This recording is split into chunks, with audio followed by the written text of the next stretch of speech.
I didn't mean to cut you off, Yo-Yo, by the way. It's all good. Actually, I think I cut everybody off. I just jumped in here and started chatting. Yeah, that's typical of you. Sorry. How dare you? Okay, here comes the music. You son of a bitch. I'm so cross.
Hey, you dorks, this is Gunnar Hansen, Leatherface from the Texas Chainsaw Massacre, and you are listening to The Dorkening. Hi, I'm Brian Johnson, and although you probably accidentally stumbled across it and have no idea why you're watching it, you are in fact watching The Dorkening. Hello, this is Tom Kenny, voice actor. The voice of the Ice King on Adventure Time. And SpongeBob SquarePants. Meow. Oh, Gary the Snail, too. Hey, guess what you're filling your eye holes and ear holes with? The Dorkening! Oh, I love The Dorkening. Very popular in Ooh. And Bikini Bottom. Hi, I'm Lou Ferrigno. You're watching The Dorkening. And you know what? You don't like me when I get angry, so don't get me angry. You better keep watching The Dorkening. Hey guys, this is Felissa Rose, and you're watching The Dorkening. Hey guys, it's Courtney Palm. We're shooting Death House, and you're watching The Dorkening. This is Anthony Michael Hall, and you're watching The Dorkening. Stay tuned, my friends are going to show you what entertainment's all about, baby. The Dorkening.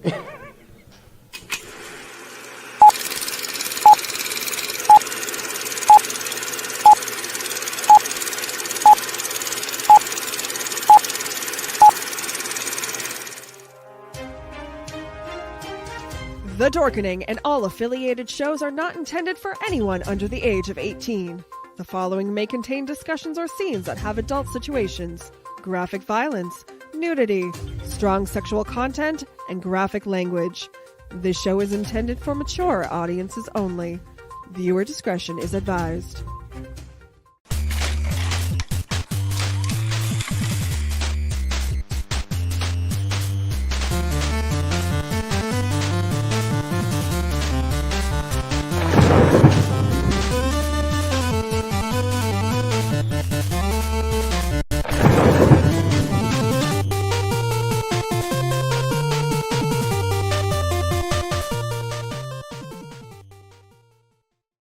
Rise and shine, my sinners. When Father Evil starts his day, he gets a little deadly. Deadly Grounds coffee has the richest, smoothest flavor you'll find anywhere. It's sinfully delicious. Once you go deadly, you never go back. Order yours at getdeadly.com. Coffee's so good, it's scary.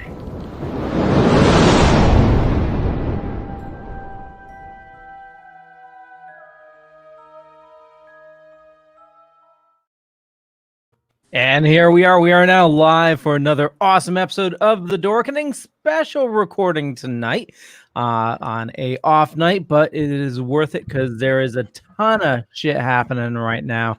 And we're going to try our best to go through it all. And with us tonight, actually, I just wanted to say also that ad that showed prior, that's Deadly Grounds. They're a sponsor of ours. And, they help keep the network up and running. We absolutely love them over there.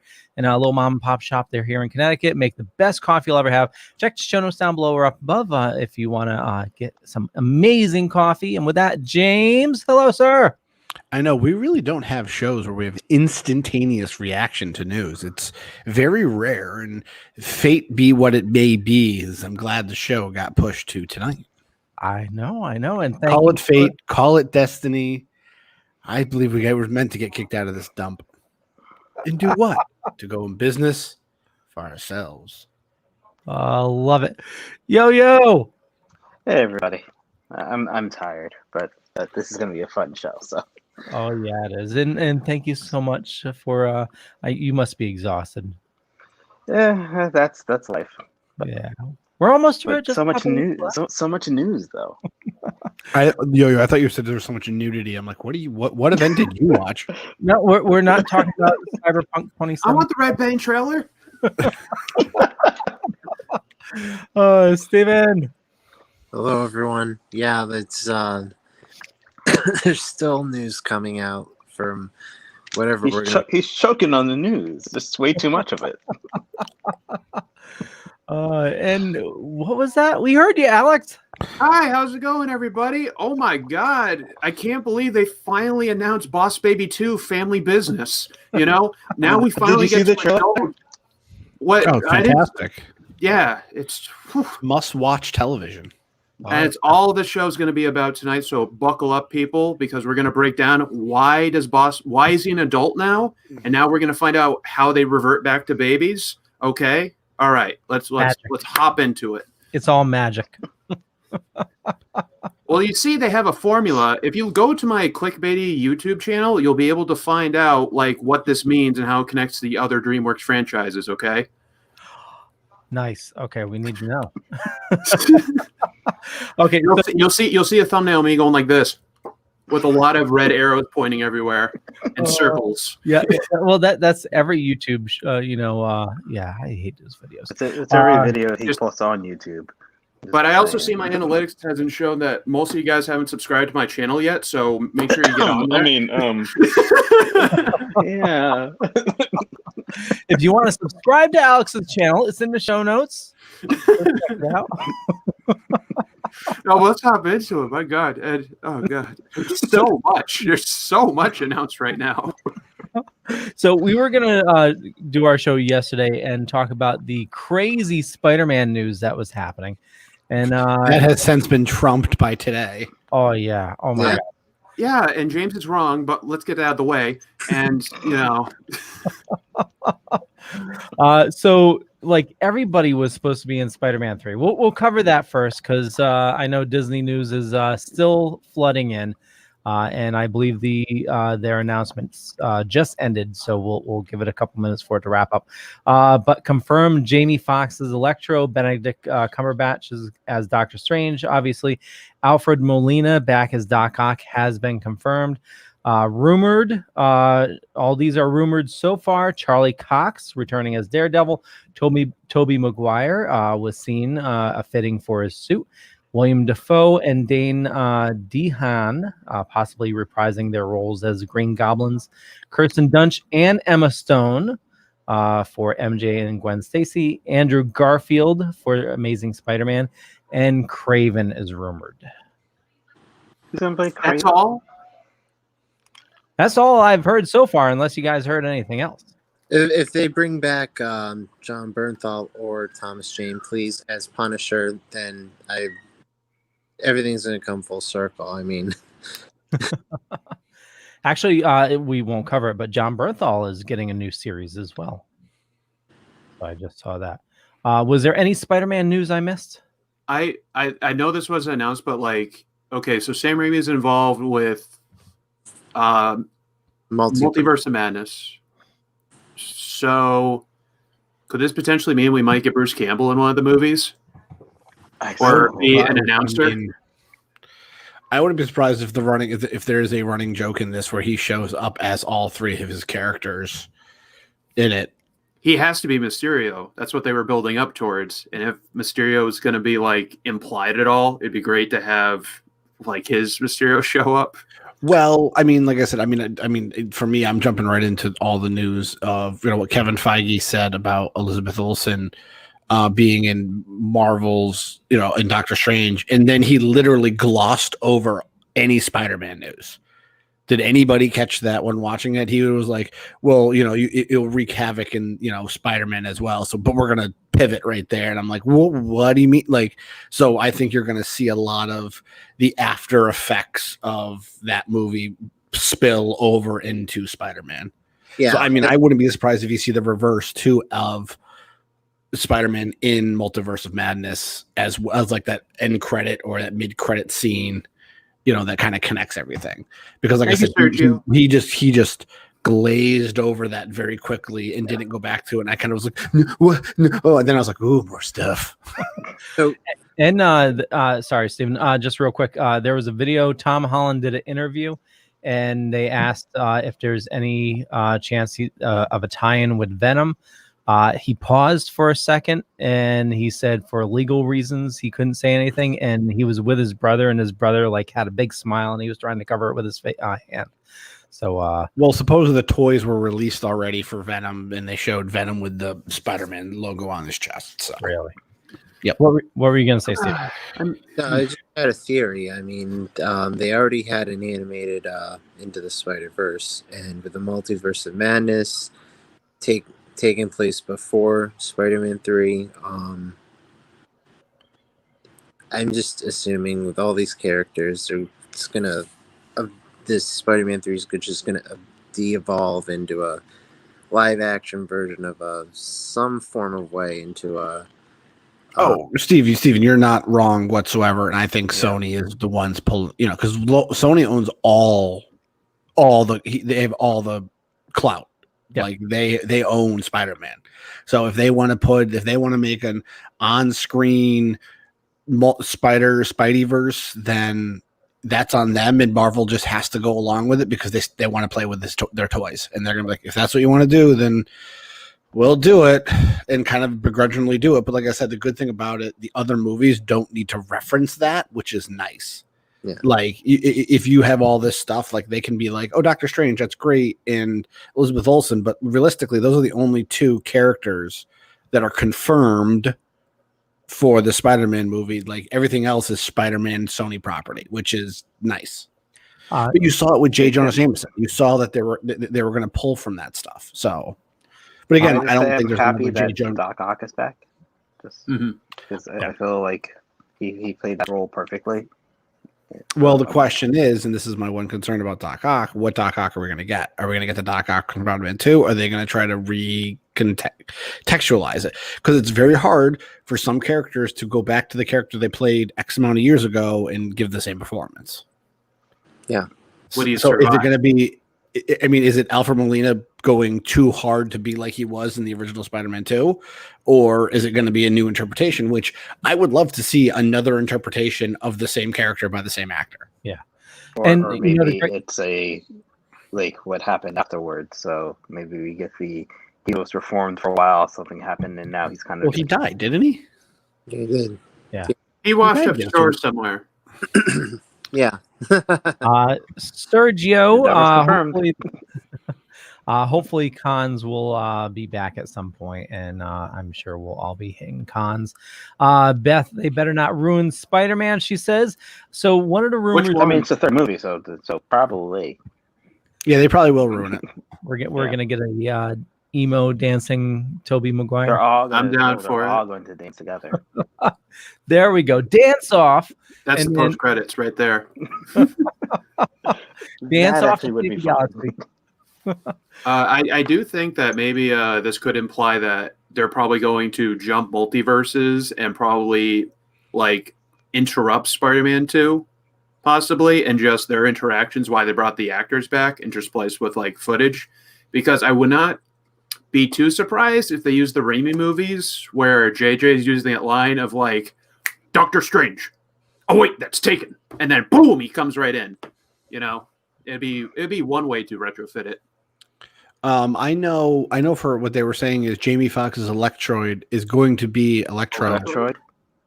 Yeah, sorry, give me a break. But it's not going to be him from Amazing Spider-Man 2. It's going to be like a better character, not from the thank God. universe. Oh, thank God. So he's not going to be blue. I like how you immediately went better. So yeah. Can we do that again? Just better. Well, since it is the multiverse, you know, they can take ideas from, you know, other movies and, you know, just change it up a little bit. One of the rumors is a lot of this is going to be cameos. So I'm sure a lot of this is going to be, you know, maybe like 20 seconds of a character or something. Well, like I said, I think it's exactly what everybody else was saying is I think when they're jumping through multiverses, you're going to see scenes. They're going to recreate scenes from the movie.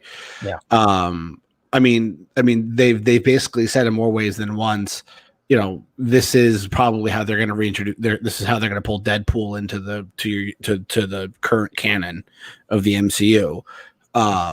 I mean, because I wouldn't put it past them being like, because they're a good like buddy thing. But you know, all I know is the one thing that the one thing I've heard is that you literally now have the Sinister Six on paper. Yeah.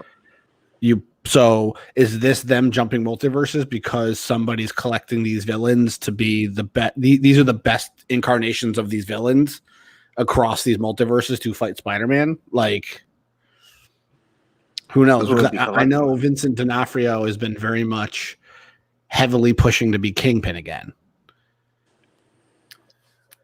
So there's a lot of speculation. Like, do you think that because the benefit is that they don't have to set up too much if they're already previously established for the most part, where they can get the other characters, or are they going to do like a weird thing where they retrofit it in a mainline universe, kind of like how they do in comics all the time, where they do that weird excuse of like, yeah, they're from multi-universes, but now they're in this one. Miles Morales in Ultimate Universe? Nah, he's in 616. Ultimate never happened. Now we have the 616 universe. So it's just like, are they going to get Alfred Molina to just, be what's his name? From Dudley Do Right, him come on in and just Whipley, Snidely Whiplash. Yeah, Snidely Whiplash comes back, and now he's going to take on the rest with the Sinister Seven. I'm curiously optimistic of what they're going to do, even though I kind of hate nerd news for this reason, because I miss surprises for the most part. I love announcements, but I do love seeing little bits like that Loki clip, seeing like Owen Wilson. Like, that was a nice surprise. Yeah.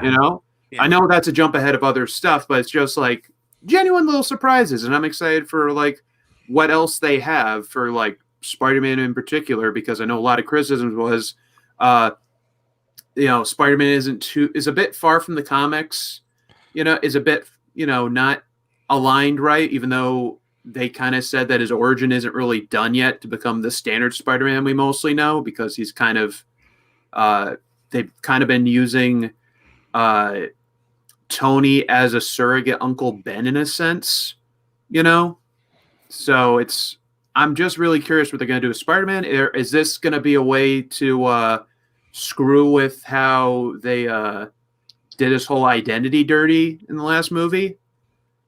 Because if he's going to be interacting with like other Spider-Mans, is that going to confuse people in the mainline universe? Who knows? Are they going to do the intros like Into the Spider-Verse and just get it over? I hope not. Like, I really want them to be separate. Like, I think, again, it's Sony. I don't push anything past Sony because Sony's stupid. But, for me, it's very much, I want them to stay separate. Like, I want the animated Spider-Verse to be the Spider-Verse, and you can do a lot more fun stuff in an animated world than you can do in live action, regardless of the technology. Because, like I said, and also you can get star talent to be whoever you want for cheaper. So for me, them trying to shove this in I think it's just a continuation of in continuation of Multiverse of Madness, which you're with the announcement of Kang the Conqueror and Ant-Man 3, and you have some of these other announcements that's come out, including Secret Invasion. You have some other very important storylines starting to come out, in which could affect other universes that maybe. And you got it at Endgame when you had the Ancient One basically say like all this stuff happens when you mess with time. It's just going to be that, like Alex said, it's a continuation of stories. You're going to have like these people run these universes, but somehow they're all in this one place at this time. What was it? It reminded me of Back to the Future 2, when they were like, November 5th, 1955, there must be some time paradox thing that everything happens, or it's just a lucky coincidence. Like, I could see something like that happening. Like, it just happens that at this moment, these things line up. But like I said, if they try to force it as like a Spider-Verse, I think you could possibly get a negative reaction from that. Here's the thing. They won an Oscar for Into the Spider-Verse. And usually when it comes to big studios, when they win their first Oscar, animated Sony won their first Oscar for that. That gold is going to get to their heads, and my theory is they're probably going to do that. What you said, James, and they're going to want another Oscar. That's what they're going to go for. Gold, greed imprisons us all, and that's what they're probably going for is gold. I hate to say it. Statement for the show. It's a Time Lord. A Spider-Man from Gallifrey. I have so many ideas for that. Tom says an altered timeline, James. And I mean, like I said, I still think I do believe that you there has to be some negative effect from Endgame.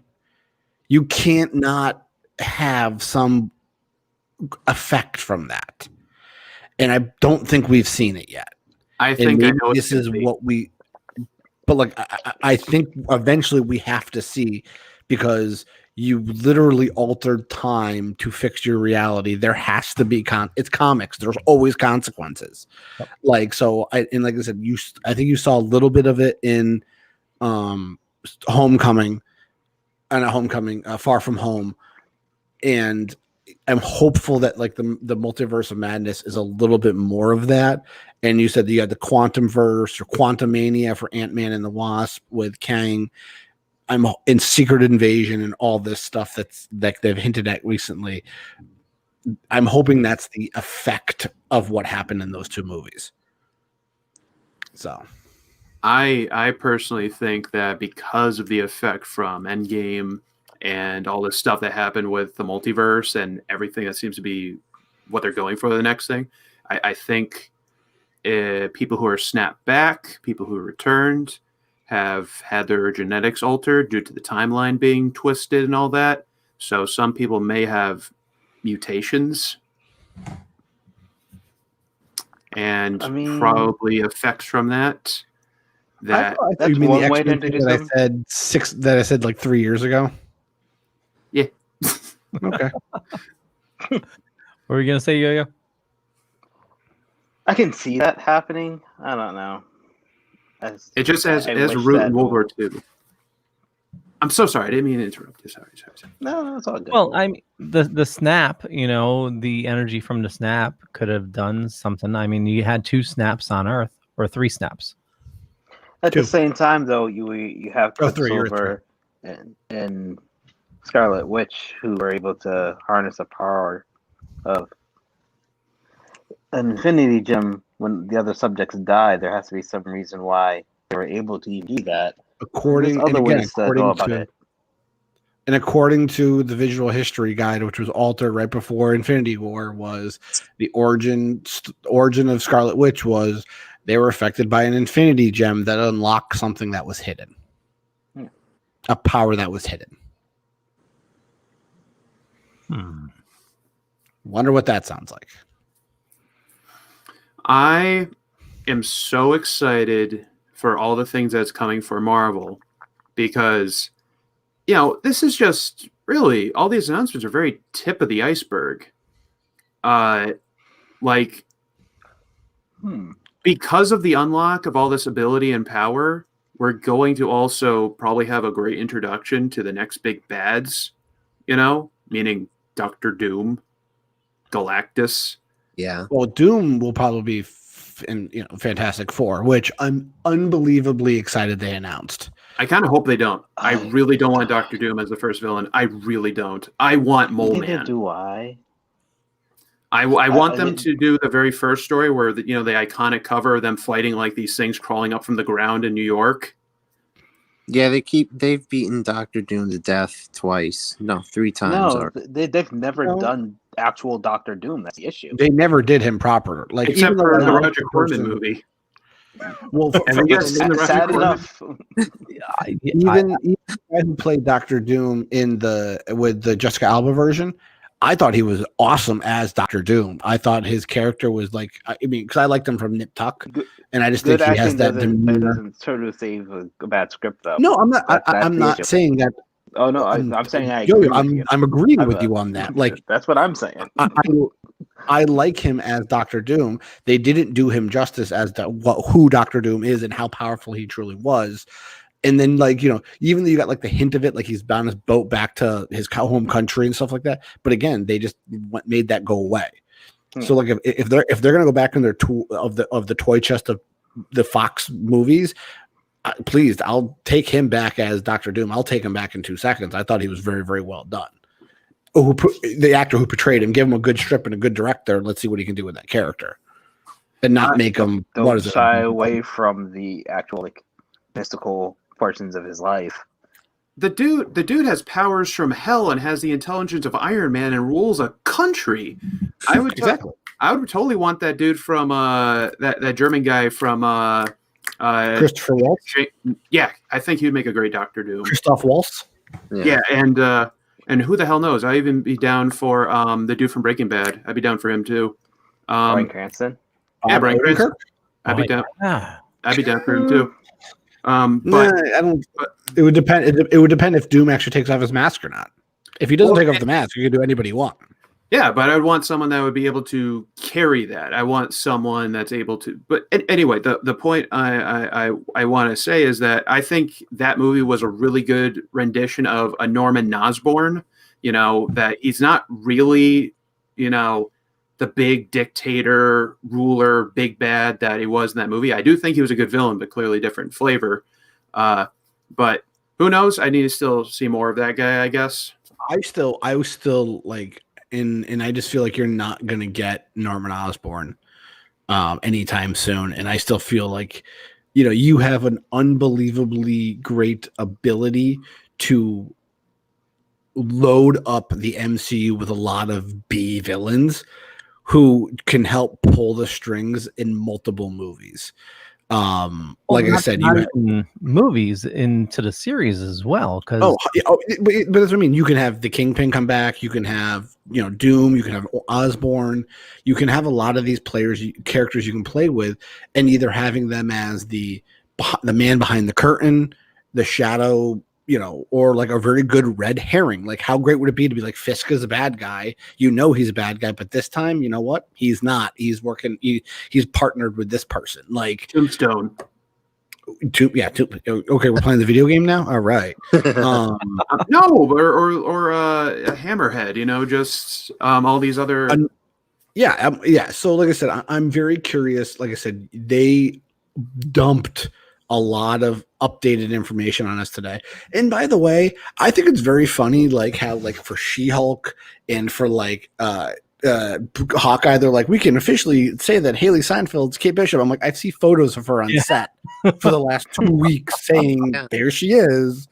And then the girl who's playing She-Hulk, didn't they announce it 2 months ago? And she's no, that's not me. That's not me. That's lies. That's lie. I'm they can keep up under wraps Spider-Man in these other massive movies, but when it comes to casting, they're nope, can't say anything.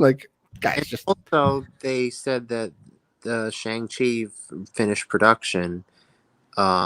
they said it. They announced that it finished production tonight, but it finished production like a couple weeks ago. So, again, way to drop the ball. You know. What's an NDA? Huh? NDA? What's an NDA? It's what Leo makes us sign when we hang out with him. Yeah. So I mean, like I said, the Marvel future looks very bright. I like how they really didn't really announce much. I mean, they announced stuff that I think we were hoping they would come out with. I think we were waiting for something with Secret Invasion or Secret Wars. I think that was something that people were waiting for, especially when you introduced the Skrulls. You know, we already knew about Miss Marvel. We already knew about Moon Knight. We already knew about the What If stuff. Loki trailer was really good. I still have no idea what the hell I'm watching. WandaVision, still have no what the hell idea I'm watching. Winter Soldier and the Falcon trailer, still have no idea what the hell I'm watching. Like, what about the Guardians of the Galaxy Christmas movie? Oh, the it's holiday not Christmas. special. It's not Christmas. Oh, holiday special. Sorry. Sorry, I didn't mean to offend people that celebrate Life Day. I found a big list. Somebody, I know we've been looking at news, all different parts, but somebody put together a big list of everything that was shown today on Marvel. You want me to go through it real quick? Sure. Okay. Let's go. Let's do it. Okay, we'll do this rundown because we also have Star Wars to talk about it as well. And there's also video game announcements, but I don't know if we're going to cover all that today. There is so much today. Oh, yes. Like I said, let's get this. We'll do Star Wars, and then we'll wrap up with miscellaneous because No one cares about Star Wars. No one cares. Did we even talk about HBO Max last week? What's that? Huh? Did we even talk about the HBO Max thing last week? We did. No, we're already past that. Like we're already, and we didn't even talk about Grogu getting kidnapped. We're not talking about that. We're already moving past. Hey, wait! I still haven't watched the goddamn show. Please stop the Move on. Let's go. We all have our own podcasts. Let's talk about it later. Anything? I just asked the question. Okay. Here we go. Burn everything. This is everything Marvel related that was shown during the Disney Investor Day today. New trailer for WandaVision. Spider-Man 3 will have connections to Doctor Strange 2. Sam Raimi officially directing Doctor Strange 2. Falcon and the Winter Soldier official trailer was dropped. Loki official trailer was dropped. What If official trailer. Marvel, Miss Marvel teaser trailer was dropped as well with a 2021 release. Miss Marvel will be in Captain Marvel 2. Haley Steinfeld officially casted as Kate Bishop, which we knew. Abomination and Hulk returning in She-Hulk. She-Hulk will feature different heroes. Secret Invasion, Disney Plus show announced. Nick Fury and Talos returning in Secret Invasion, which is a series. Ironheart for Disney Plus. Ironheart and Secret Invasion will be connected. Armor Wars for Disney Plus, showing Don Cheadle. Guardians of the Galaxy Volume 3 is coming in 2023. Guardians of the Galaxy Holiday Special in 2022. I Am Groot Disney Plus show starring Baby Groot. Christian Bale confirmed playing Gore in Thor Love and Thunder. Ant-Man and the Wasp Quantumania revealed. Fantastic Four directed by John Watts. And Chadwick Boseman will not be recast in Black Panther 2. Official. That was a lot. Take a breath. So hopefully they do okay. So there was a list. Of course. Why are we talking about a holiday special that's coming out in 2022? I don't know. Because it's a gift to me. Because it's my birthday tomorrow, and it's a gift to me. Maybe because the Star Wars Lego holiday special didn't do too well, and they want to get something else holiday special. In 2 years, we'll have another holiday. Are you warning me so I can abandon your services by then? You think with a Lego special they'd have more build-up? Oh, that's a good one. Thank you, everybody. Thank you. Okay, so out of all that for Marvel, what was everybody's favorite announcement? Yo-Yo. Really? Yeah, hurry up. So you want me to pick one thing that I would say my favorite announcement is? That's mean. So, yeah. Oh God, one thing. What stood I'm excited out? about Fantastic Four, but I want to wait to see like who's the cast for that is. The fact that they're making a show with Riri, that got me super excited. Yeah, there's more than one thing that's the issue here. Yeah. Okay. Steven. Anything from the Disney announcements? Okay. No, are you? Yeah. Just something that stood out for you. Really? What if? What if? Okay. That trailer does look nice. Yes, it does. Oh my God. Alex. Fantastic Four. It's been way too long. I'm so excited. I'm way too excited because it's a Venn diagram of two really awesome things. So we got Sam Raimi doing, Doctor Strange and that crossover with Spider-Man, and John Watts, who did the other Spider-Man movies for Marvel, is now doing this Fantastic Four. So now Fantastic Four is in hands with, that. So they all kind of touch in a weird way. So now Spidey can potentially be BFFs with Johnny Storm, as he is in the comics. Future Foundation, and potentially, maybe, who knows, when we get Spider-Man 4, possibly at some point, maybe they'll bring back Sam to do that one, and we can finally have another Sam Spider-Man with the heart he gives to his movies. I would love that. Okay. James, you okay? I'm fine. Bad side. No. I'm sorry. A couple random stuff that wasn't in the some of the trailers that dropped during the investors call that was like blacked out for whatever reason is starting to show up, and they just dropped the Rogue Squadron trailer, or the sizzle reel. For me, it was Fantastic Four. Like I said earlier, a lot of the stuff just was more updates. What if looks fun? Like, I'm really excited to see that. Loki looks interesting. Like I said, it's like I don't know what's going on in some of these series, and that's what I like. I don't want to go into my biggest thing with like Marvels. I don't want to know what's happening. And for me, that doesn't have a huge comic book background, like a base, like Alex does, Yo-Yo, Steve, all you guys have like a lot of comic book knowledge. I don't. I kind of come into it as I'm watching this stuff or it gets announced. I kind of do just enough research to have a decent conversation about it. Actually, James, between the five of us, I don't have any comic book knowledge at all. Okay. I believe you both are liars. I don't know a lot about comic books. Sorry. But for me, it's okay.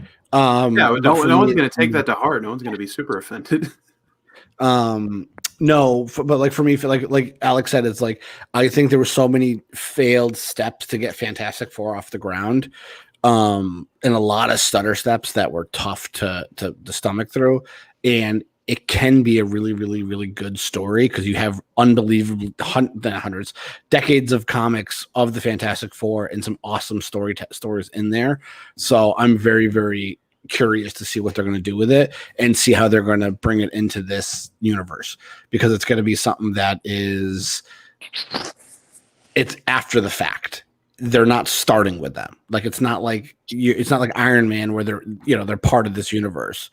You're coming in 25 plus movies into this universe that you've built over 10 years, 15 years of time spent in this universe. The question then turns into, where were they? And I hope we find out where they were or what happened, or if it's something that's going to be like, oh, they were around, but they didn't get their powers until this moment in time. So like I said, I'm more curious about that. I like how Tom Watts is directing it. I thought he did very, very well with the Spider-Man movies and how he can, make it very light. And I feel like with Fantastic Four, you have to be light. You have to be light. You have to be, bubbly. You can be a little bit campy with it. And I think you kind of got the two extremes. I think with the Fox movies, they try to be very campy and very like comic book to life. And then you got the fan four stick. And that was just super dark, super gritty.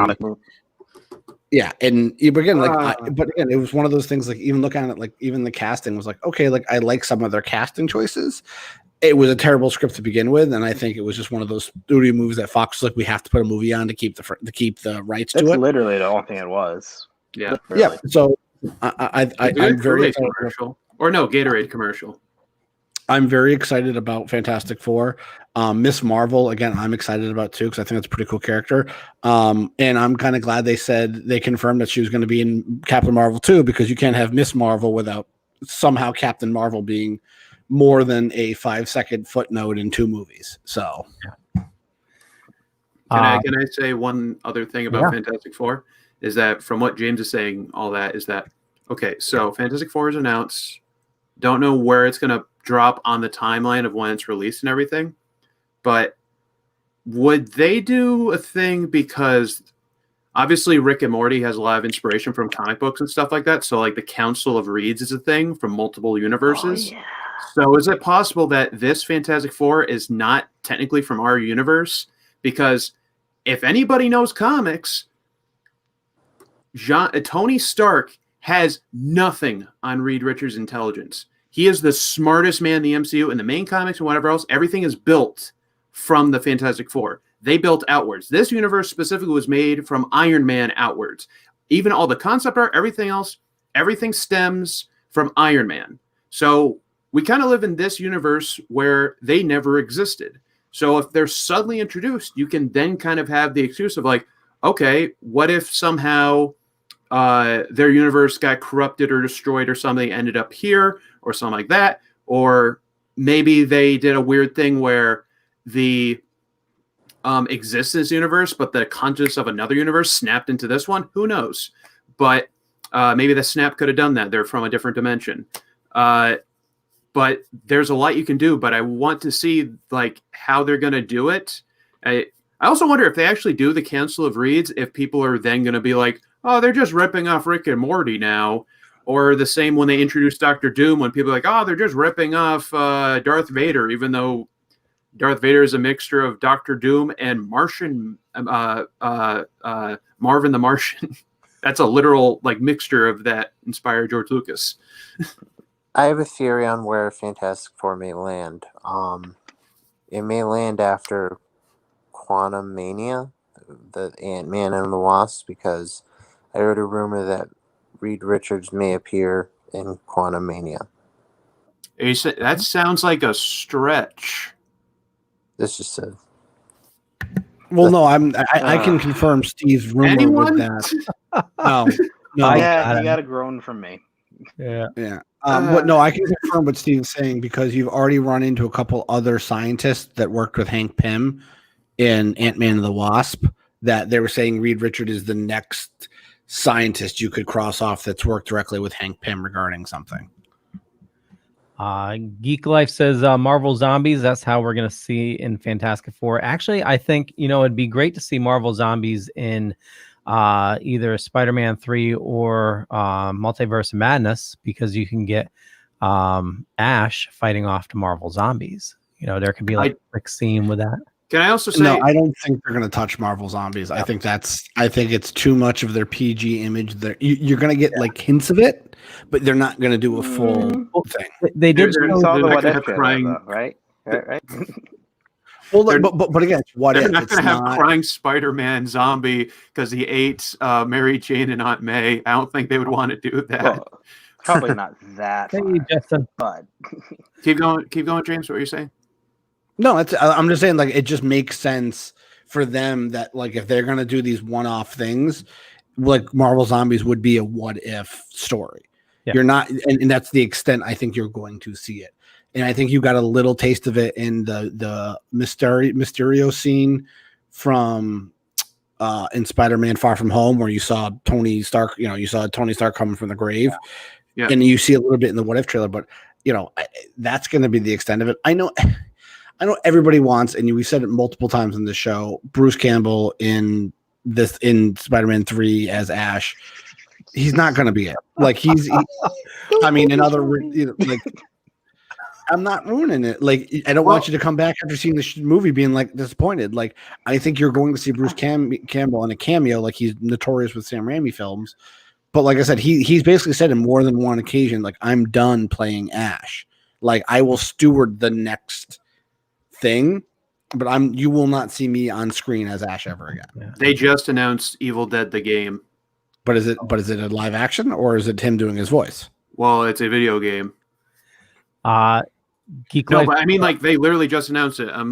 Just looked at IGN. They just announced I just watched the trailer of it too. It looks pretty fun. I haven't seen the trailer. I just saw the God damn, there's so much today. Justin from Geek Life headquarters says, have you guys discussed superhero fatigue in theaters? Theaters are no more for now, but I think we're going to get swamped with superhero We talked stuff. about that like a while ago. Oh, yeah. Yeah, we talked about it multiple times in the show. Yeah. What's weird is that you were talking about the zombies and how that's probably not going to be on, in movies because zombies are oversaturated. Superheroes are saturated because maybe a few years from now, if they do Marvel Zombies, it'll be at a point where both these markets are so saturated, it might be refreshing because they're just a combination of things everyone's just kind of like overwhelmed by. I have to say one thing I'm really excited about is, I know we're getting what show's coming in January? WandaVision. And then Falcon Winter Soldier in March. So I mean, and then Loki in May. Did anybody notice how different Sebastian Stan looked? Yeah, he looked different in all his movies. I know, but I mean, even different. What are you? Alex, are you trying to get at that he's going to be Luke Skywalker in the Mandalorian? Yes. Like, yes. Get off Reddit, Leo. Get off Reddit. Tell you every episode. Well, I was going to try to use that as a little segue into Star Wars. That theory's been circling the drain for about a week and a half now. What's that? That theory has just been circling the message about a week and a half now. Yeah, I know it's been circling. I think, I mean, I'm not going to say anything because Alex watched Mandalorian so we can friggin' talk about it. No. Just because it makes you squirm. Fine, I'm going to spoil it for you. You better not. Well, it was really sad. Or I'll spoil so me much. and Jen were watching the sizzle reels or watching the Star Wars announcements, and they literally show the big stuff from last week's episode. Jen goes, "Oh, that's why you wanted me to watch that episode so bad, huh?" I was like, "Yeah." How Boba Fett's dad body. Sorry, I gotta work. I gotta work too. So doesn't Yo-Yo and Leo and Steve. We all gotta work. It's short episodes, and it's only 8 episodes. You can get season 1 in 2.5 hours. Don't just say that. You can get mine's better. I just have a lot more involvement in personal work I have to put into. You can knock out season 1 in like 2.5 hours. I'll see what I can do. So with that, the Star Wars news that was announced today. Oh my God, so much. Not even that. Also Willow and Indiana Jones. I didn't know they were in Star Wars. Yeah, it's all Lucas properties though. Alex is being a smartass. Just let him be a smartass. Yeah, why didn't they announce Monkey Island as a movie? Well, did you see that the limited release games came out with a pack of all the Monkey Island games in one set? Oh, that's awesome. Yeah. No, but for me, a lot of the stuff they announced again was stuff that we've heard rumored, and a lot of stuff they've confirmed. But the stuff that they've kind of newly announced and didn't announce kind of made me excited. For me, I'm a fan. Like the biggest news for me was Rogue Squadron, and the other one was they did not announce a Boba Fett show. No. I was very, very happy about that. I'm excited about Rogue Squadron, and I'm excited about Ahsoka. I think Rosario Dawson did a really, really good job as Ahsoka, and it takes place in that same timeline. So we are going to see General Thrawn on the screen in live action, which I'm unbelievably excited about. Yeah. Do you think they're gonna tie in Obi-Wan with the Rogue? Is it a Rogue show? What show is that? Rogue Squadron or Andor? No, Andor. Yeah. No, I think Andor is going to be something completely different. I think the way they're building Kenobi up is it's only a 6-episode series total. Like there's not going to be a season 2. Really? That this is it. This is going to tell one story on Tatooine or wherever he's going to do, and that's the story. Oh, that makes there's also you can do with that period, you know. Well, I think there's you can do tons with that period. I don't think you can do a lot with that character during that period. And I was actually talking to Jen about it too, about when they announced Hayden Christensen is going to be playing Darth Vader. I think he's going to be in the suit, but Jen made a good point. Be like, she goes, don't be surprised. She goes, I wouldn't be surprised if they do a lot of flashbacks of them interacting during the Clone Wars and during that time, because that would make sense where you actually having Hayden Christensen there. Yeah. Huh? Him bitching about hating Sam. Yeah, basically. For 6 episodes. 6 episodes of how he hates sand. No, I'm like I said, I'm very interested. Rogue Squadron, I'm really excited about. I think I think Patty Jenkins doing it is going to be very well. Even playing Squadrons, it's really fun. I love playing that game.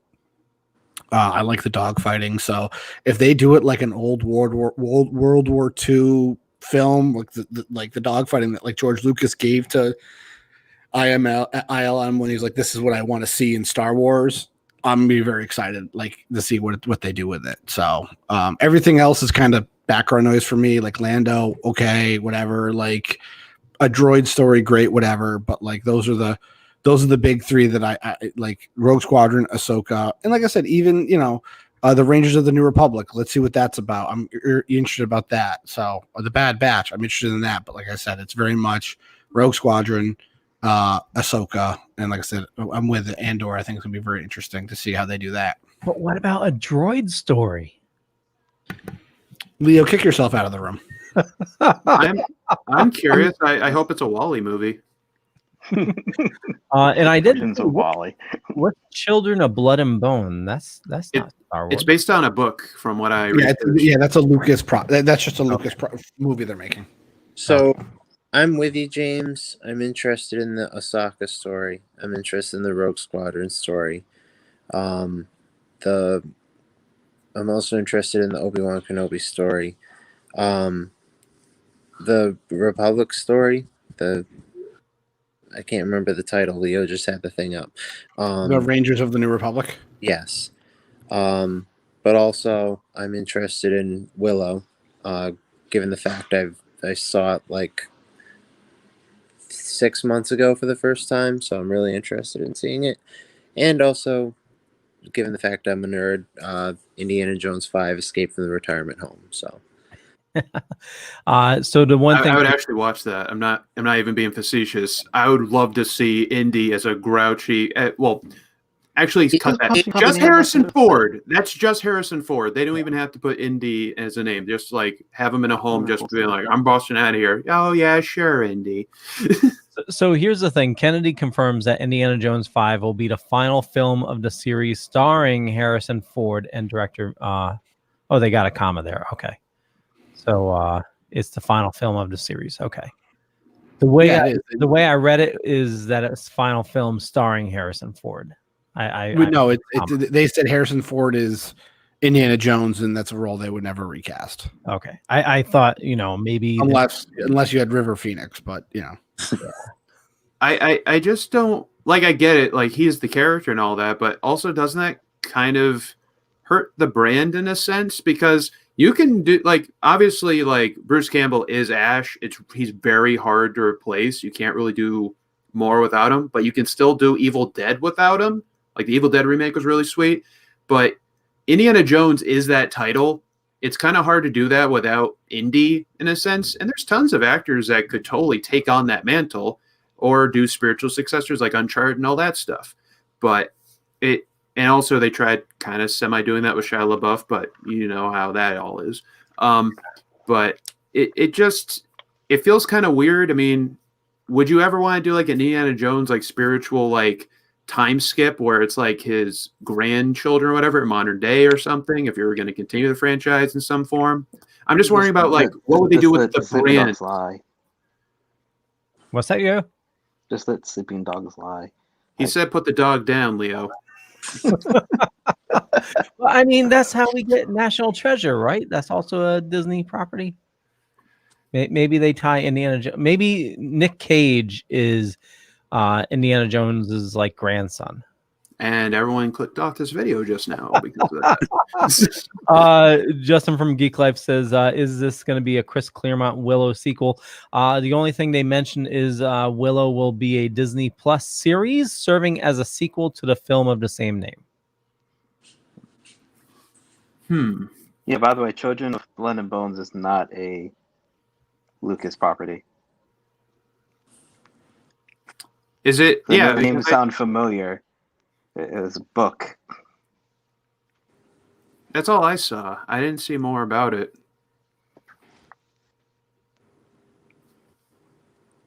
So I thought, I hope it's good. Okay. 2018.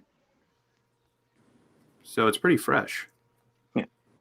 By a Nigerian American woman.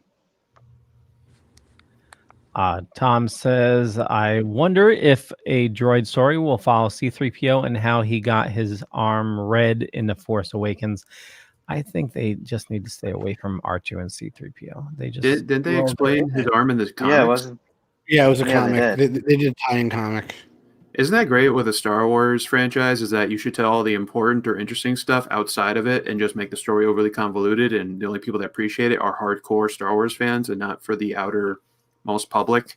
You know, it's almost like they're rushing it and they're using too many movies and too many shows and all this stuff at once to maximize the brand at its best quality, I guess. Or to worse quality, sorry. That doing too much at once might be a really bad idea, like when you start a trilogy and then run it into the ground and have everyone criticize it until you make a third one that's basically a fan fiction off Reddit. I'm just saying. Until you get someone who gives a shit and just makes Lone Wolf and Cub and makes it a show, and people like love it, and then buy the hell out of this Gremlin merchandise enough for they put in the background of a podcast, you know. And then they have a friend that like refuses to watch it. Yeah, I don't like them censoring Toy Story. I think with how bad the sequels ended up being, that I think they're trying to flood the market and give us, something good so that like Star Wars isn't soured for life. And I think they did a good job starting with Mandalorian. So are you saying they're basically throwing everything at the wall? Yes, exactly. Looking at that long list of things they're announcing, just leave it at Mandalorian. I don't need a droid story. I don't need another Obi-Wan Kenobi movie. Just leave it. So for those of you listening, the title... I think every Star Wars fan left after hearing that, we don't need more. They're just like, I waited years. But it could be fine. It's good. It's whatever, but still, it's I feel it's a lot at once. I know they're announcing it just so it's like, we have all these planned, but it's like, well, you said you had a plan before is what is kind of scary. The last time you had a plan, this anger and seething came online. Yeah, and you took risks, all the wrong ones. Rogue One. Well, because they literally just gave up on an unbelievably fantastic and deep and rich universe because they didn't want to deal with the pitfalls of it, which is lazy. And they almost I started to rewatch Force Awakens the other day, and I'm like, ooh, this movie did not age well. Yeah. 10 minutes in, it was like, nope. I was like, nope. And I'm like, oh, you could have done so much, so better. You could have been done it so much better than what you have on the screen. And I remember watching that movie in the theaters being like, awesome. And then the farther you got away from that moment, you're just like, wow, I definitely put bad information. Like my faith was poorly chosen, like into this new franchise. Yeah. So it's I did My hear. thought was it was New Hope, but a friend of mine sent me a thing a while back ago saying that like whoever was running Star Wars at the time, I'm not sure if it's the same lady. She yeah, at one point there was like a discussion that was made about releasing a new animated version of the old movies, but would be retellings of them, essentially retconning and rebooting the franchise to make more things canon. So they would have inadvertently rebooted the original movies, and that was shot down like in its conceptual stages. Yeah, it was supposed to be like R2 or somebody retelling the story to like how they did in Empire, Jedi. They did that stuff in Ratchet and Clank, and that didn't work. Where Captain Quark retold in the new reboot of Ratchet and Clank. Did work. I really enjoyed that game. Did you ever play the original games, Liam? Yes, I love the original games. Then you should. Then you know you're lying to yourself. You are lying to yourself. I love that because it was just needed at this moment. I was gonna say something. You guys totally. I'm. My mind is like. I forgot. Ratchet and Clank in Star Wars. I can hear myself. There we go. Daisy Ridley. There was an interview with her. I believe it was over the summer, and apparently she confirmed that they had no idea about her lineage throughout the 3 movies. Yeah, because they didn't know how to wrap it up. Yeah, but like there was no plan, no direction going. Really? I couldn't tell. It was really, yeah. I mean, it's one of those things where now it's being rumored that. Can anyone hear that echo? Yeah. No. Well, everybody else except for you, Leah. Okay, tell you what, I am going to play an ad real quick, and we'll pop everybody out and pop everybody back in. Why don't you guys pop out, and then I'll add you back in. And you know what? Here's Deadly Grounds. Here we go.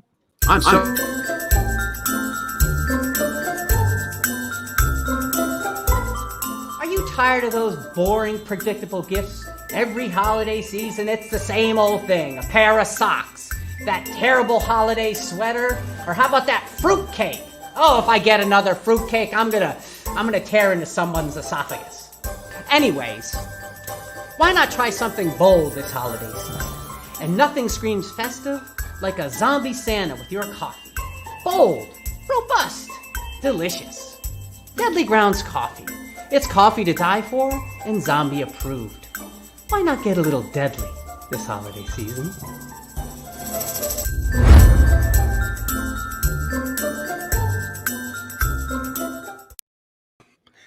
Okay, and let's see. We'll see if you guys get an echo. We're waiting for Alex to pop on back. The titles that they announced: Star Wars Rangers of the New Republic, Star Wars Visions, obviously Mandalorian, Ahsoka, Lando, A Droid Story, Star Wars Rogue Squadron, Star Wars Andor, which takes place during the Rogue One timeline, Star Wars Obi-Wan Kenobi, Acolyte, and The Bad Batch. Do you guys still got an echo? No. Awesome. No. Yay. Some assholes dragging some stuff upstairs, but no echo. I mean, like I said, I think we have some good stuff going on, coming out of both Marvel and Star Wars, which is fantastic. I mean, I'm more impressed with other stuff that was announced in this thing, that the stuff that's coming out of Disney itself.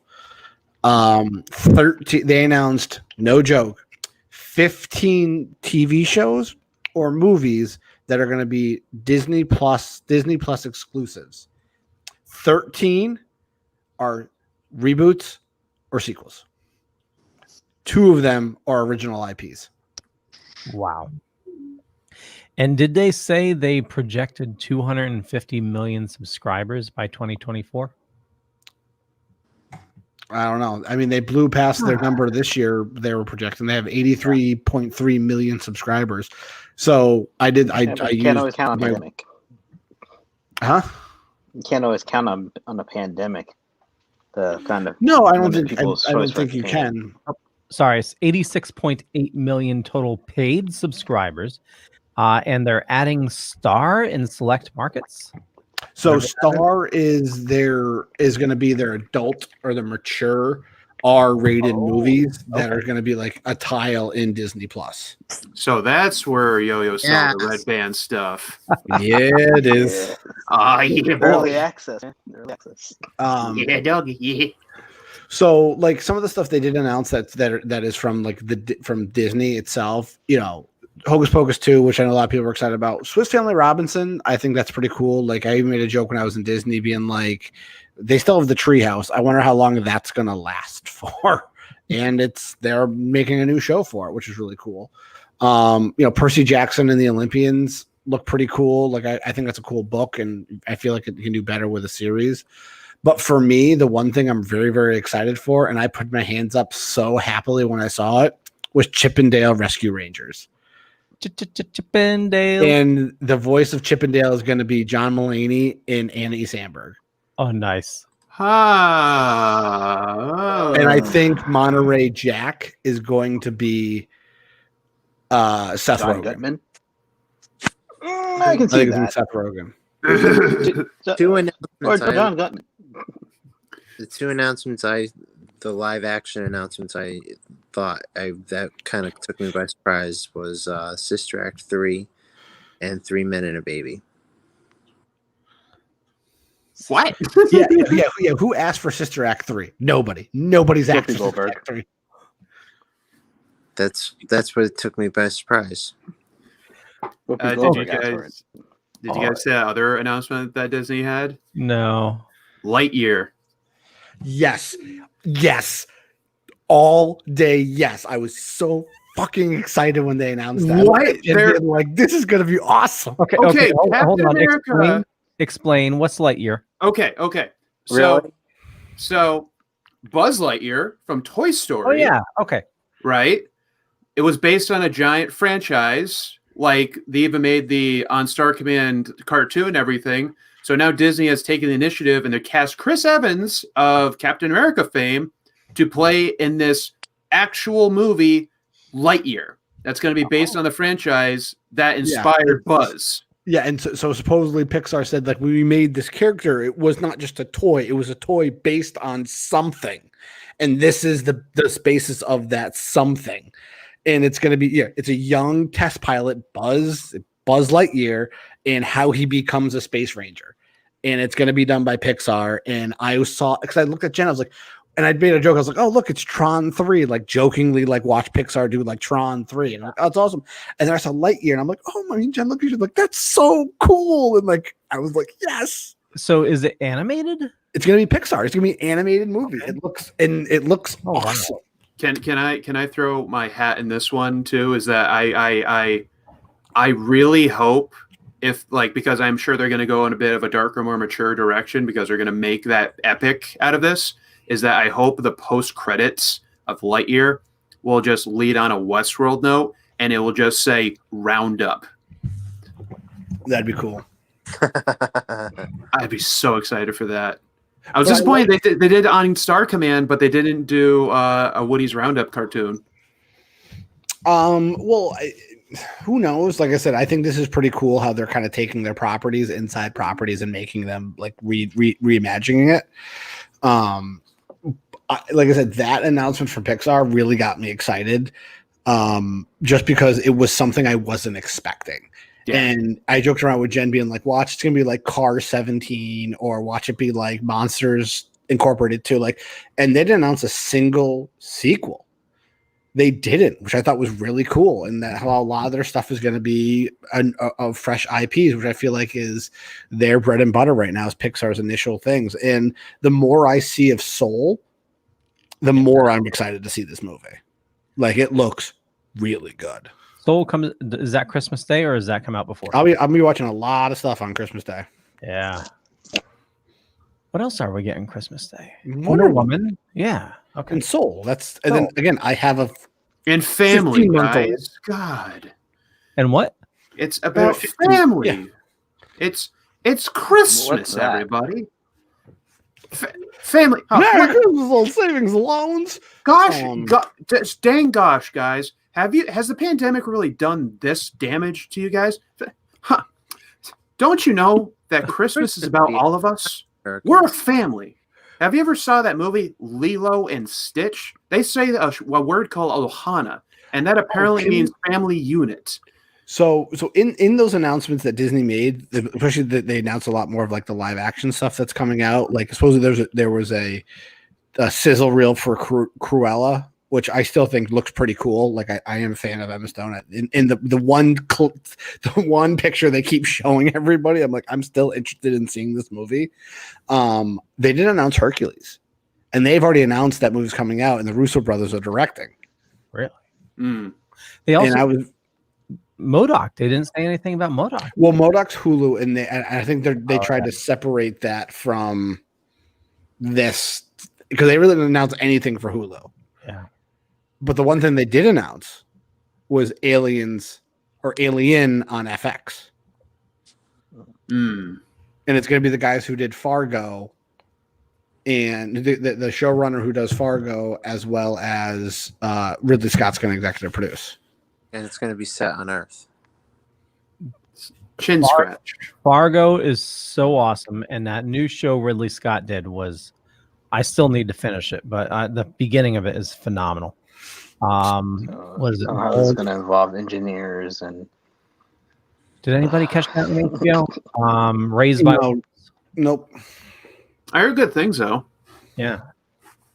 So no, and so to go back, I do want Stephen. I was joking around with you about the HBO Max. So, I mean, how does everybody else feel about the HBO Max? That HBO Max and Warner Brothers basically just says they're releasing all their 2021 films concurrently on their streaming platform. They should have done it sooner. I personally feel like I'm gonna sit back and watch the fire go up because it's already going up. I can see the light, but I'm waiting for the mushroom cloud. Something's gonna give.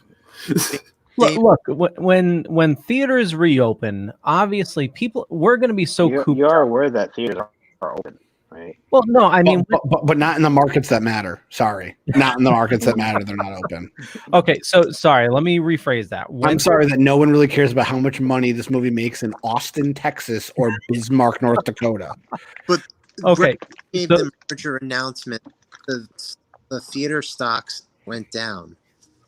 They did, and a lot of theaters are for a while though. So I mean, but here's the thing too: is this announcement by Disney is adding fuel to that fire. Oh yeah, I think Disney's getting to a point where they're gonna follow the same model. And if you listen to what they said, was our model is theatrical release, dual release, or digital release, and that's the model they're doing moving forward. So, and they even says that we'll have conversations in the future with our partners. So this what we're going through Warner Brothers is the first to do it, and they're going to get burned the most by it. But if Disney comes out in 6 months being like, we're going to do the same thing with our stuff, watch. There's not going to be as much as not outrage because Warner Brothers did it. Like they fell on the sword for all the other studios to walk over them. Yep. Like yeah, but it's also going to be like that kick to kill the movie theaters, though. I mean, think about how much money movie theaters make out of Disney movies, how many different intellectual properties they own. Like, but that's kicking the man while they're down. Just saying. Well, here's the thing too: spitting up blood. The theater then needs to adapt and make it. Like I said, it's at that point in time. How? Drop snack prices. Boom. Theaters are back. I think you're starting to see it. You know, you see it more with some of these higher end theaters. Like, I will go to a theater to see a high end movie. I wanted to see Wonder Woman in the big screen. I still do. I'm just not going to be able to do it because I live in the state of New York, and the theaters aren't open. Well, the theaters are open, but the ones around here are closed. Also, would you really risk it to go to a theater now? No, I wouldn't. I mean, it'll probably be empty. And if they said Ghostbusters Afterlife was coming out in March still, and they weren't moving the date, and the theaters were open, I'd be like, I'm going to wait for it to come out on DVD. Like, I'm not risking it right now. A movie isn't worth the risk. Exactly. And the problem is, you're going to have a full year. You have a very full slate of movies coming out this year that theaters are going to have to make the hard choice of what they're going to put in their theaters. Yeah. And you're already going to, and maybe this is Warner Brothers being like, we can't have all of our top films in the theaters at the same time with all these other movies because you're just going to have a log jam of movies, and no one's going to win the box office because you're going to get an equal share of some of these larger movies. Yep. So I get it. I get why they're doing it. Christopher Nolan can go suck my dick because I don't give a shit what he says. Wow. He can cry all he wants about it's ruining cinema. Dude, don't make a movie that fucking long and make it that goddamn confusing where I need a fucking quantum physics degree to watch them. I'll enjoy your movies better. Like, you made a deal with Warner Brothers to have them produce their movies and pay you to make these movies. I'm sorry that Tenet wasn't this big smash that you thought it was. Go back to indie filmmaking. If you want to do these big, if you want to make the big blockbusters, you got to play by the studio rules. I'm sorry. Or just delay the goddamn release. You Like, can't. seriously. Well, I mean, look at it has to be shown in theaters. Yeah, And wait until people can my actually dick is safely so go. big, it just takes up the IMAX screen. So big. Put on your 3D glasses now. So obviously theaters are going to go out of business, and nobody's going to go. Spotlight will evolve. They will. So here's what I predict is going to happen. You know, we're getting a vaccine. Things will start to get back to normal, maybe in like a little over a year. Yeah, by this time next year, we might be back to normal. Yeah, and say like all these. Well, the rest of the world will. Yeah, not the United States, but Europe and Australia will be. Yeah. So you'll have all these empty AMC theaters sitting around. Another company is going to come in, and raccoons will come real in. estate. Raccoons, yeah, too, and they'll. I would see a movie run by raccoons. Wow, these rocket cosplays are awesome. Oh no. They're back. Get the broom. Amazingly, the floors are cleaner now. Right? Somehow this leftover garbage popcorn it's like catnip to them. Well, no, for me, it really turned, and maybe this is the dawn or the rebirth of local movie theaters again. You're going to have maybe local businesses will buy these empty shells of theaters and turn them into what they used to be. Like, I remember going to theaters by me that were, you knew who owned them, you knew who run them. Yep. They had 8 screens and they played all the movies. Like, maybe that's what this turns into, because realistically, you can get a projector and plug in Disney Plus or HBO Max, and then you have a theater, and there you go, show a movie. Like, you go to the theater for an experience. Like, that's the whole point. And as James said, that's perfect. I think that's probably the best angle that I could probably go for, is that realistically it'll be small business owners will totally jump on that. I would think that there may be the mom and pop, they own the theater, people can go to that. But I also think if you're going to do a high end one for the experience, like people the IMAX and all that kind of stuff, I think you want to innovate smartly. Like, how they released the new PS4 controller that has vibrations in different parts? What if they did the Tingler kind of method for theaters? They do that. Where, there's 5 4K theaters that in certain movies the chair rumbles or moves, or they spray water at you, or they blow scents at you at certain parts of the movie. But do that with more. One dude came up and smacked me. I think it's because I was talking too loud. You shouldn't have gone. Sorry about that. You shouldn't have gone to see Slasher, or no, Stab. Sorry, you shouldn't have gone to see Stab, because you know what happened to Jada Pinkett Smith or the guy in the bathroom, because they went to go see Stab.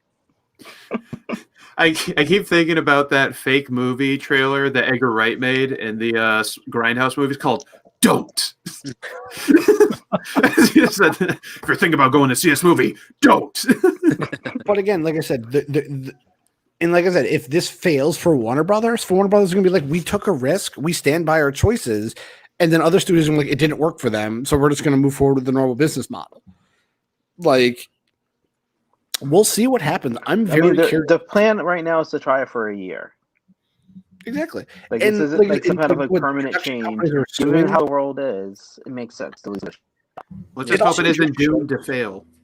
It also just shows that how greedy these companies are, some to a point, being like, guys, they could literally just be like, we're not releasing in theaters at all. like we're working with you to do this. Like, you guys aren't the only game in town anymore. We know this distribution method works. We're going to Everybody invest. needs to Disney is investing hundreds of millions of dollars into it. HBO is investing hundreds of millions of dollars into it. And instead of getting, one lump sum, when a movie gets released, they're getting a monthly subscription. So they're getting all these people, instead of paying, $20, in May, getting people to pay $20, every fifth day of the month. Or Leo, whatever. But eventually, I subscribe to everything. So I know you do, and I'm very thankful for that. But eventually down the road next year, the price in HBO Max may go up. The price of Disney Plus with all the announcements today. Well, Disney Plus did say they're going up $1 next year. Oh, $1. So as of right now, we're 83.6 million paid subscribers to Disney. That brings in Disney $689 million a month. They're not hurting. Their theme parks are hurting. Minus the cut they'd have to give to Apple for the subscriptions paid to them. So they probably have that sweetheart deal worked out because a lot of them sit on their board. Pixar, they invest in Disney, guys.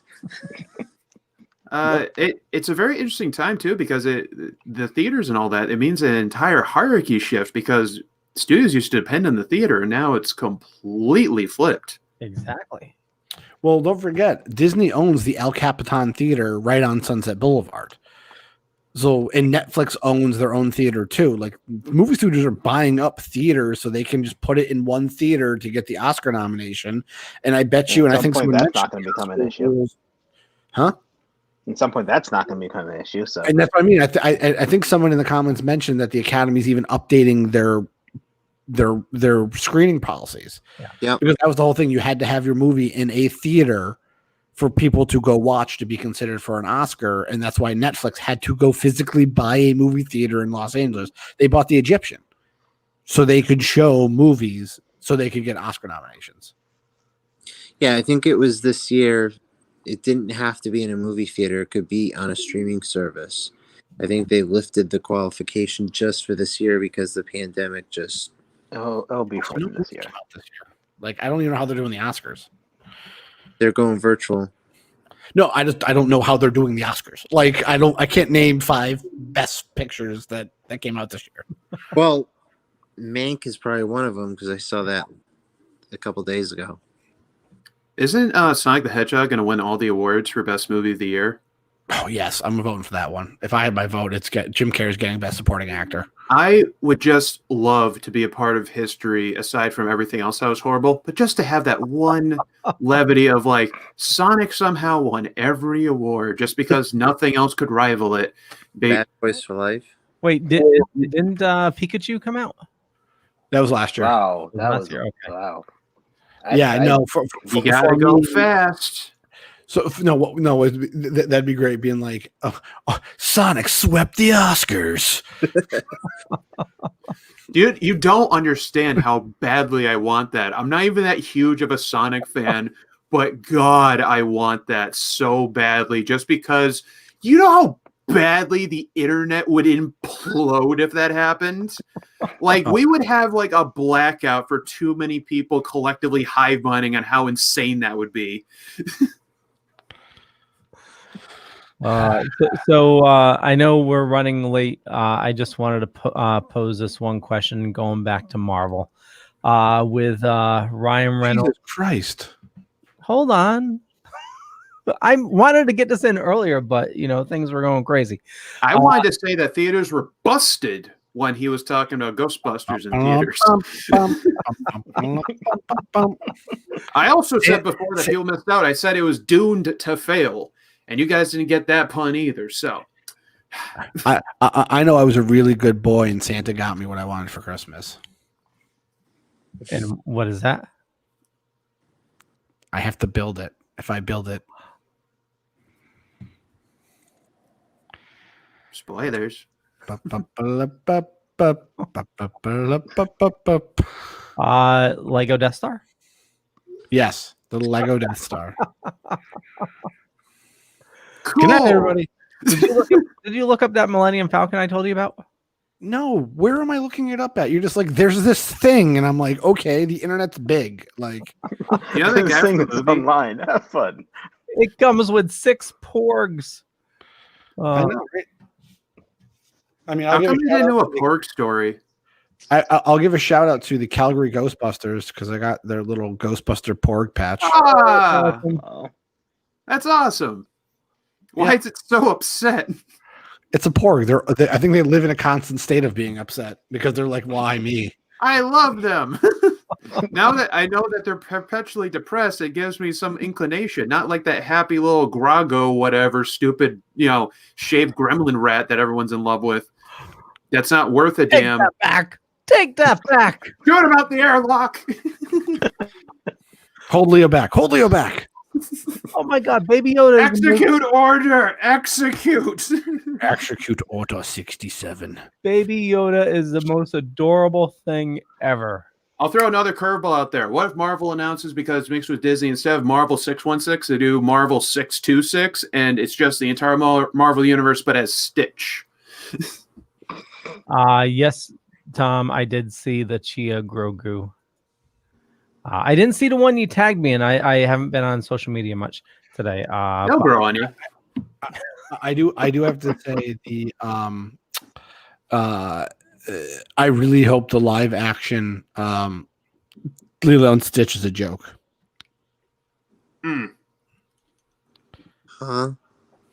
Did you also the live action Lilo and Stitch? I'm not looking forward to that. And I heard they also just announced a Pinocchio live action or a new remake of Pinocchio, but they have Tom Hanks as Geppetto. Yep. Okay. Forget that. Del Toro is doing a stop motion Pinocchio for Netflix, I believe. So I'm more looking forward to that. Yeah. Okay. Also go read Pinocchio Vampire Slayer. It's a comic you can get. What? Mass Effect, new Mass Effect game. Oh, for a second I was excited.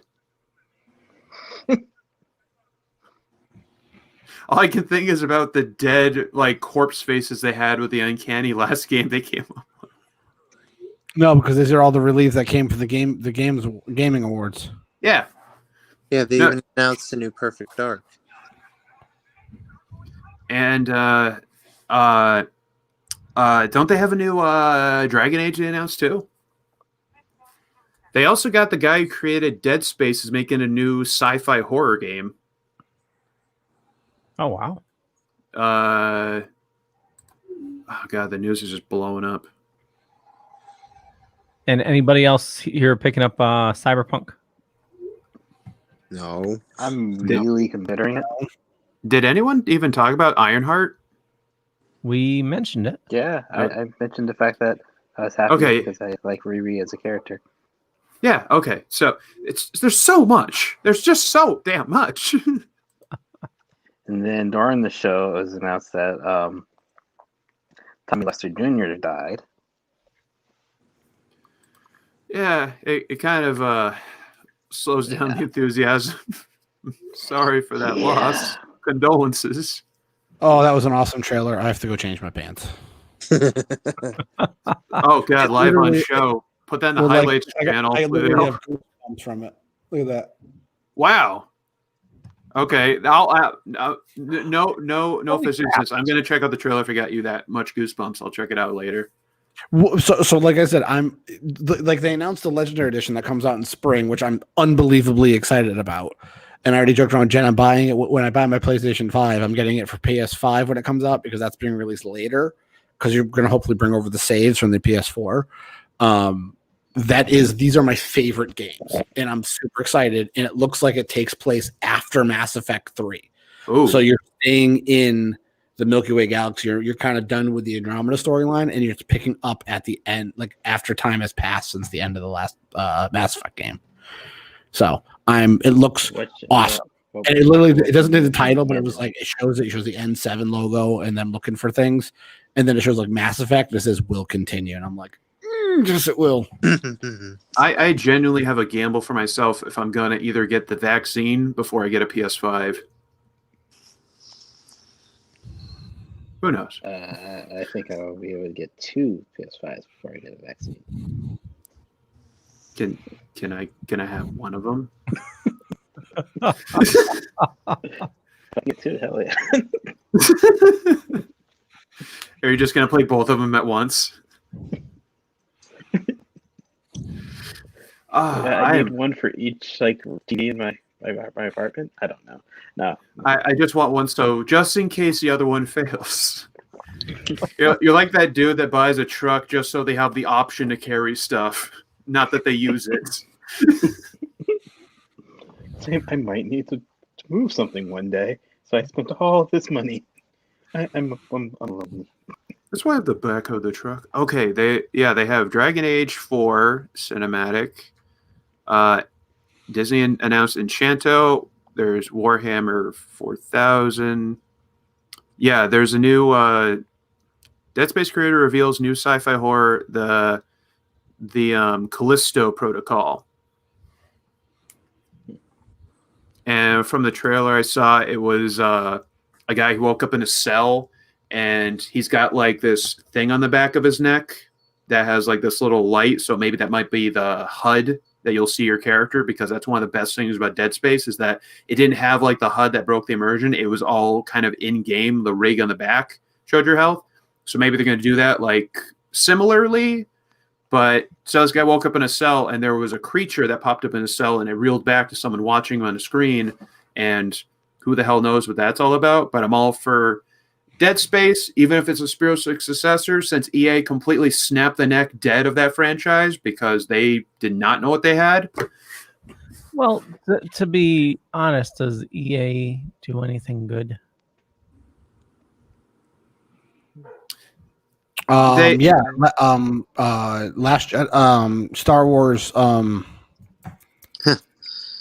Jedi, that the Star Wars game that came out last year was hands down the best Star Wars game I've probably played in 10 years. I'm just going to say that they're very good at being awful most of the time, because everything they seem to do good always seems to be undermined by a really much bigger problem.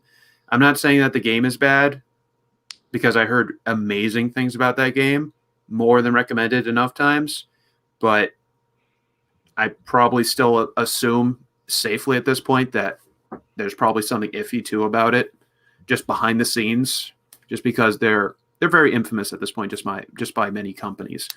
Also, I don't know if you guys have also heard, because there are a lot of rumors circulating, so I guess leave on slight rumors. The person that leaked a lot of confirmed announcements says that there are planned announcements for a remake of Metal Gear Solid and Silent Hills by Sony. I will not believe Silent Hill until I see it. Like that. No, it won't be Silent Hill. It will be Silent Hills specifically. Again, I stand by my previous statement. Yeah. That's fair. They're also doing a Tiana and Moana animated series for Disney Plus. Tiana is not makes unbelievably great sense, because they're redoing Splash Mountain to Princess and the Frog. So you want to tie that in, and there's also a whole Moana part of Epcot now. Whenever Epcot reopens with that whole new building, so it makes sense. I actually was talking to Jen about it. I said, it would be a great Disney Plus limited series, The Haunted Mansion. Down. Oh, yeah. Like, instead of trying to cram, you could do like a House on Haunted Hill type of, like, not as scary, but you have plenty of good scares and good legends and stories in the Haunted Mansion. There's 99 ghosts in there. You're going to be the next one. Like, you can tell some cool stories and make it all tie together if you do it like an episodic thing, or like Hill House. Like, you have 8 episodes to tell these stories that all tie into one thing. So, I know that's a movie, but I was like, that would have been cool if they announced that as like, oh, we're not moving, we're moving it from a movie to like a Disney Plus series. I mean, They could troll everyone with that haunting of the Hill House and have Uwe Boll come out and announce it as he was directing the Haunted Mansion thing. But Uwe Boll. I'm no. joking. I know. I just was like, I had a Vietnam Alone in the Dark flashback when you said that. No, not again. Look what he did to Blood Rain. Oh my God, why? Yes, I did like what he did with Blood Rain. I liked it a lot. He beats up his reviewers. Well, it is past the 10 o'clock hour, so I think we're going to wrap things up. Yeah. Perfect. My battery is dying. Okay. Well, I want to thank everybody for watching, and head on into the show notes down below or above, depending on where you're watching or listening to us, for a bunch of information on the awesome people that are here right now. And head on over to thedorkening.com, which you can find all the shows on the network. Steven, where do you like people following you? Super Retro Throwback Reviews on Facebook, Twitter, Instagram, and you can follow Super Retro Throwback Reviews, the audio files on all major podcasts and distributors and the Dorkening Podcast Network. And CSI The Vegas Files, our second show on all major podcasts and distributors in the Dorkening Podcast Network. There is going to be a delay on our episodes for CSI The Vegas Files. We ran into an issue, so just stay tuned. We're gonna have our latest episode that was supposed to come out tomorrow is gonna come out next week. We apologize for the delay. Something personal came up. But also patreon.com/Super Retro Podcast. We just released our episode, a bonus episode where we interviewed the directors of Fat Man. That's gonna come out. You can get that a week early. But that's going to come out on next week's podcast of Super Retro Throwback Reviews, the audio file. So if you want to hear it a week early, back us on Patreon. Awesome. And that's such a good movie. It is. Yeah. Alex. Hi, everybody. You can follow me on Patreon. I just put out, I'm so happy, after over 15 years, I released my passion project. And I have it first on Patreon before I show it anywhere else. So if you want to see an early tease, it's something that is very, very personal to me, with my own original characters, my own original story, and all this stuff. Definitely go and donate $1 to Patreon. You can see all the stuff I'm working on and going forward in the future. And I just have a lot of relief being able to show all these things I worked on for so long. I also have a Instagram, pure_Alex Hoey, and pure_Alex_Hoey for my Twitter. I have a YouTube channel. I have a Newgrounds account. Follow me anywhere. You can see my artwork. Check it out. Please share it around. It is my birthday tomorrow. If you want to give me a gift, please share my artwork with people. I'm down for that. I love you. Thank you. And I appreciate everybody here and everybody that watches. Happy birthday.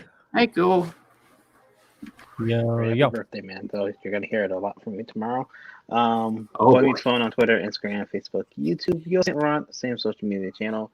And you can find me here, realizing how many of the child is behind Leo. But that's it's like a never-ending pit. The longer you look, the longer it stays looks back. Actually, there's more just magically pop up. Oh my God, I ordered a couple more. You need help. Christ. Yeah, okay, we really need that vaccine. We need him to get the fuck out of his house. Yes. Get him out of the house. James. Didn't you know you never did Yo-Yo? Yeah, you just did Yo-Yo. Oh, I thought we just took away his time. I apologize. I'm trying to give you your time. I apologize, Yo-Yo. Because he's done it numerous times where he just Yo-Yo starts talking, we get off on tangent and just goes to the next person. So I just want to make sure that he said his piece. Boy Meets Phone. Everybody, go to that now. Everyone. So you can find me at Longtime Storm for the tweets and Instagram, but also you can find the show. It's Go Time with Jay and James. The episode dropped today. and we talked about our Christmas movie songs and specials. And please go on to our Facebook account. It's Go Time with Jay and James, and tell my co-host Jay why Die Hard is a Christmas movie and how he is wrong. And he also likes Home Alone 2 over the original Home Alone, so go make fun of him for that as well. Hot takes. Yeah, really hot takes. I'm sitting there being like, no, Die Hard is a hot Christmas movie, and you are wrong. So just I'm leaving you at that. And he said Home Alone 2 is better than Home Alone, and I'm like, no. So go on our Facebook account, go on our Twitter account, go on our Instagram account, and just make fun of Jay for that, please. Just do me a solid, people. I don't know. The sequel is pretty good, isn't it? What is it? The sequel is pretty good, isn't it? I went into a whole thing about like the sequel and how I felt like you could have done like just a Tim Curry being the bad guy. You didn't have to have two bad guy people as villains. You could have done it without Joe Pesci and Daniel Stern, and still would have been pretty excited with Tim Curry as like in the hotel, and they have to booby trap the hotel and stuff. I thought that'd be a cooler plot than rehashing, the first movie. But anyway, so check it out. No, go. I'm definitely going to check that out when I get the chance. That is an interesting take, and I want to hear what right? you have to like say. I said, you don't need them. Like if he can't get kicked out of the hotel, so he has to stay in the hotel, whatever. But it was really good. I talked about that.